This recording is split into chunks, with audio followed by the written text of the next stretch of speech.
Hey everyone, welcome back to DannyBTalks. This is Danny B. Today is October 18th, 2022. Now, yesterday we discussed what I thought should happen to Bubba Wallace following the incident that happened at Las Vegas Motor Speedway, where he turned Kyle Larson after the incident happened on track of those two. I said yesterday that I believe that NASCAR should suspend him for at least one race, possibly even give him a fine or two. Now the decision has been announced. We've been waiting on it all day long. It has now been announced NASCAR will suspend Bubba Wallace for one race. He will not be permitted to race this weekend at Homestead Miami Speedway. Now, again, we've discussed this already plenty of times yesterday. This move by Wallace was egregious. We've all come to agreement on that. Now, I do want to say, I think it's very disgusting how many people are taking this to spin it another way. Don't get me wrong by saying this. Just because I say that Bubba Wallace should be suspended, there is nothing that should be said about him losing his job. There's nothing that should be said racially against him. I've seen that. I have in my own comment section, and they've been deleted because I think that's not right. Don't do that. If you have a problem against what he's done as a driver, I get that. In this case, myself, along with many others here on YouTube, across other platforms, and now NASCAR themselves, have acknowledged that was a wrong incident on the track this weekend. So therefore, Bubba Wallace will not be racing this weekend at Homestead Miami Speedway. Now, moving forward on that, I wanted to go and take a look at a post that I saw on Facebook today from a former driver, Ricky Craven. You know, he's a longtime analyst of sport now since he's been retired from driving.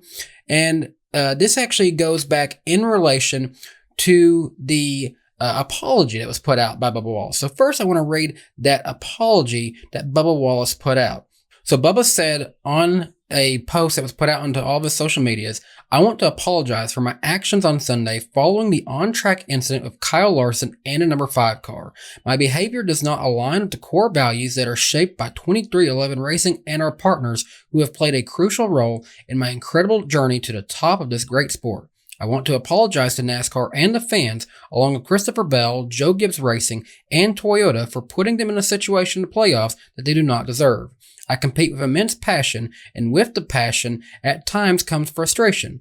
Upon reflecting, I should have represented our partners and core team values better than I did by letting my frustration follow me outside of the car. You live and learn, and I intend to learn from this."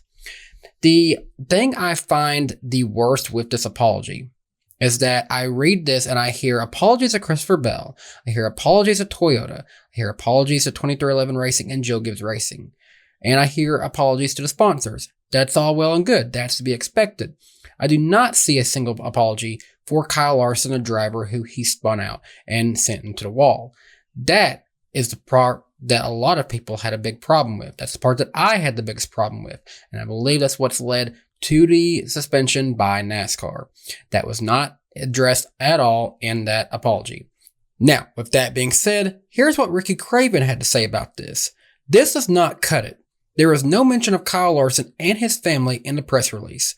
Everyone carrying a NASCAR license has the right to compete. When one of those NASCAR license holders uses his car to turn another driver into the wall on a 200-mile-per-hour track, the license need to be revoked until we understand why it happened and we're certain it won't happen again." Of course, this is my opinion, but it's also an opinion from a driver who has hit the wall at 180 miles an hour. The potential exists to lose a driver because of this type of action. That would be a dark, dark day for the sport I love if it happens. I like Bubba Wallace. I've advocated for him, and I've got little issue with what he did after walking over to Kyle Larson. Albeit, I think it should have happened behind closed doors or up at the transporter. Hooking a driver in the right rear has always been an unacceptable practice on a large track. Fast track. To that end, I was very disappointed with Bubba. Kyle Larson and Bubba Wallace are assets to our sport. None of us are perfect, but when we are imperfect, we need to own it and own it fully. So with that being said, Ricky Craven is a driver who has a long history in the sport of NASCAR at this point. You, of course, mainly remember him for that big win over Kurt Busch at Darlington back in 2003. And I think that's what a lot of people most remember Ricky Craven for now. But as he mentioned, he has had a lot of big crashes over his NASCAR career. And he understands how dangerous this sport is. So I take that note from Ricky Craven very seriously. I believe that he had a lot of good points in what he said, and I believe that, a lot of people could feel the same way that Ricky Craven does.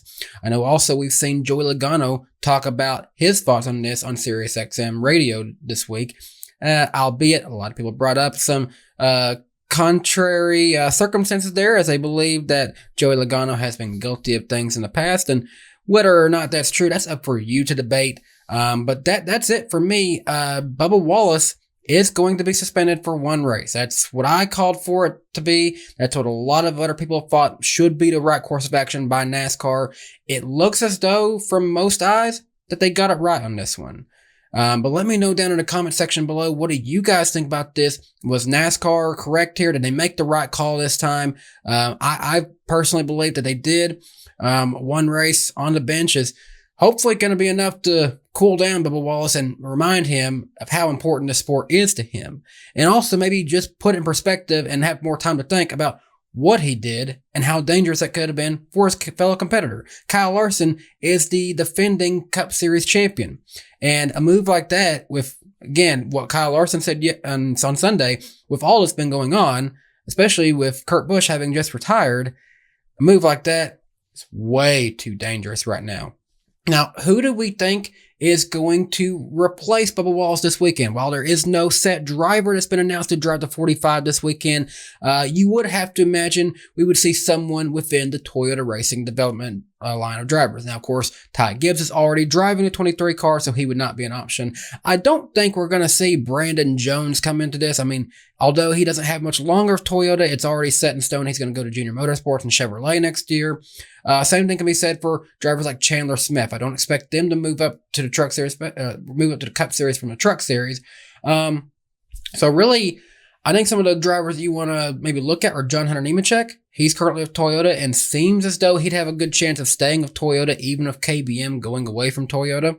So that's one driver I think would have a chance to come in and take over this car for the weekend. He does have Cup Series experience, of course, if you look back to his time with Front Row Motorsports. Also, another candidate you might want to look at is Trevor Bayne, the 2011 Daytona 500 champion. He's ran several races this year for Joe Gibbs Racing in the Xfinity Series, so he does have that alliance to Toyota. Trevor Bayne would be a good option to see this weekend. There could be other drivers, Sammy Smith maybe, but I don't know if you want to quite see him move up to the Cup Series just yet.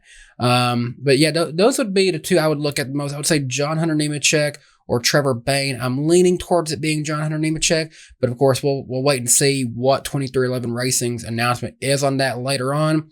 But yeah, until then, that's the decision from NASCAR. One race off for Bubba Wallace. Let me know down in the comment section below what you think of this. Be sure to give the video a like if you enjoyed it. And if you're new to my channel, please subscribe to the channel for more great NASCAR content here on DannyBTalks. Until next time, have a great day. Bye, guys.